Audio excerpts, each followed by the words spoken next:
చాలా మంది మాటలు పడినా కూడా 10 ఏళ్ల నుంచి కష్టం నమ్ముకుంటూ ప్రజల సేవ కోసం మంచి చేయాలని ఒకే ఉద్దేశంతో జనసేన పార్టీని 10 ఏళ్లుగా నడుపుతూ ఇవాళ ఆంధ్రప్రదేశ్ రాష్ట్రంలో జనసేన అంటే ఒక పవర్ఫుల్ పార్టీ లాగా ఎనర్జీ ఉంది. సో ఇలా జనసేన వెనకాల నుంచి పనిచేసిన ప్రతి ఒక్క జనసైనికుడికి నా ధన్యవాదాలు.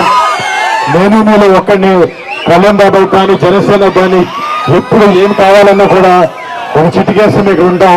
అండ్ డెఫినెట్లీ బాగా వెనకాల మేము ఎప్పుడూ ఉంటాం. మీరు చూశారు, అధికారంలో లేకపోయినా మన కౌలు రైతులకి కష్టాలు వస్తే ఏ అధికార పార్టీ రాలేదు, కానీ జనసేన ముందుండి హెల్ప్ చేసింది. అలాగే మత్స్యకారులకి ఏదైనా ప్రాబ్లం వచ్చినప్పుడు కూడా ఫస్ట్ కళ్యాణ్ బాబాయ్ ఉంచున్నాడు. బాబాకి ఒక్కసారి మీరు అందరూ గెలిపించి అసెంబ్లీకి పంపిస్తే రేపు పొద్దున పిఠాపురాన్ని దేశం మొత్తం చూసే దృశ్యాలు చేస్తారు. దానికి ఎటువంటి అసలు లేదు. అండ్ మీ అందరికీ రేపు పొద్దున చుట్టుపక్కల ప్రతి గ్రామంలో పిఠాపురం అంటే ఒక రేంజ్ లో ఉండేట్టు చూస్తారు. అంటే మాకు కూడా మా కుటుంబ సభ్యులకి చిన్నప్పటి నుంచి మేము నెల్లూరులోను మొగతూరులోను పెట్టి పెరిగిన తర్వాత సినిమా ఇండస్ట్రీ అటు ఇటు తిరుగుతున్నాం. మాకు సొంతూరు అంటే ఆలోచిస్తుంటే ఒకటేలా లేదు.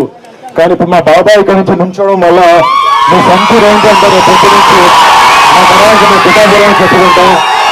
అలాగా మీరు మాకు చూపించే ప్రేమ మీకు ఎప్పుడు బాబాయ్ మీరు అందరినీ బాగా చూసుకుంటారని ఒక నమ్మకం భరోసా మీకు ఎప్పుడు ఇస్తారు ఉంటుందని కోరుకుంటూ సెలవు తీసుకుంటాను. జై పవన్ కళ్యాణ్, జై జనసేన, జై